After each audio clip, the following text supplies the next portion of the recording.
മലയാള സിനിമയിൽ പുതിയതായി ആരംഭിക്കാൻ ഒരുങ്ങുന്ന ചലച്ചിത്ര കൂട്ടായ്മയുടെ ഭാഗമല്ല താനെന്ന് സംവിധായകൻ ലിജോ ജോസ് പെല്ലിശ്ശേരി. സ്വതന്ത്ര കൂട്ടായ്മ എന്ന ആശയത്തോട് യോജിക്കുന്നുണ്ട്. എന്നാൽ പ്രോഗ്രസീവ് ഫിലിം മേക്കേഴ്സ് എന്ന സംഘടനയിൽ പേര് വന്നത് തന്റെ അറിവോടെയല്ല എന്നാണ് ലിജോ ജോസ് പെല്ലിശ്ശേരി ഫേസ്ബുക്കിൽ കുറിച്ചിരിക്കുന്നത്. റിയ ബേബി നമുക്കൊപ്പം വിവരങ്ങളുമായി ചേരുന്നുണ്ട്. റിയ, ആദ്യം അനുരാഗ് കശ്യപ് ആണെന്ന് തോന്നുന്നു ഇതുമായി ബന്ധപ്പെട്ട ഒരു കാര്യം സമൂഹ മാധ്യമത്തിൽ പോസ്റ്റ് ചെയ്തത്. പിന്നീടാണ് ഈ പേരുകളൊക്കെ നമ്മൾ അറിഞ്ഞത്. ഇപ്പം പെല്ലിശ്ശേരി പറയുന്ന കാര്യം എന്താണ്? പ്രോഗ്രസീവ് ഫിലിം മേക്കേഴ്സ് അസോസിയേഷൻ എന്ന പേരിൽ പുതിയൊരു സംഘടന രൂപീകരിക്കുന്നതുമായി ബന്ധപ്പെട്ട പ്രാരംഭ ചർച്ചകൾ ആരംഭിച്ചിരിക്കുകയാണ്. അതിൽ ചില ആളുകളുടെ പേരുകളടക്കം മെൻഷൻ ചെയ്തുകൊണ്ടൊരു കത്ത് പുറത്തു വന്നത്. അതിൽ എന്തായിരിക്കും ഈ സംഘടന ഉദ്ദേശിക്കുന്നതെന്നടക്കമുള്ള ചില കാര്യങ്ങൾ വ്യക്തമാക്കിയിട്ടുണ്ടായി. ഇപ്പോൾ അതുമായി ബന്ധപ്പെട്ട ലിജോ പെല്ലിശ്ശേരി വ്യക്തമാക്കിയിരിക്കുന്നത് ഇത്തരമൊരു ആശയം തന്റെ സുഹൃത്തായ ആഷിഖ് അബു തന്നോട് പങ്കുവെച്ചിരുന്നു.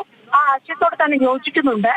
അത് ചലച്ചിത്ര സംവിധായക നിർമ്മാതാക്കളുടെ ഒരു സ്വതന്ത്ര കൂട്ടായ്മ എന്ന ആശയമാണ്.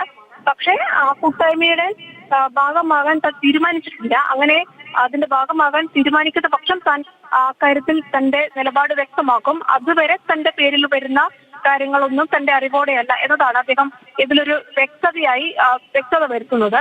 ഇതിൽ കുറച്ചധികം ആളുകളുടെ പേരുണ്ടായിരുന്നു. അഞ്ജലി മേനോൻ, പ്രഭാ കല്ലിങ്കൽ, ആഷിഖ് അബു, ലിജോ ജോസ് പെല്ലിശ്ശേരി, രാജീവ് രവി, ദിനേശ് ചന്ദ്രയ്ക്കും സമാനമായ നിലപാടെന്നതാണ് നമുക്ക് അറിയാൻ കഴിയുന്നത്. ഇത്തരം ആശയം ചില ആളുകളുമായി പങ്കുവെക്കുകയായിരുന്നു.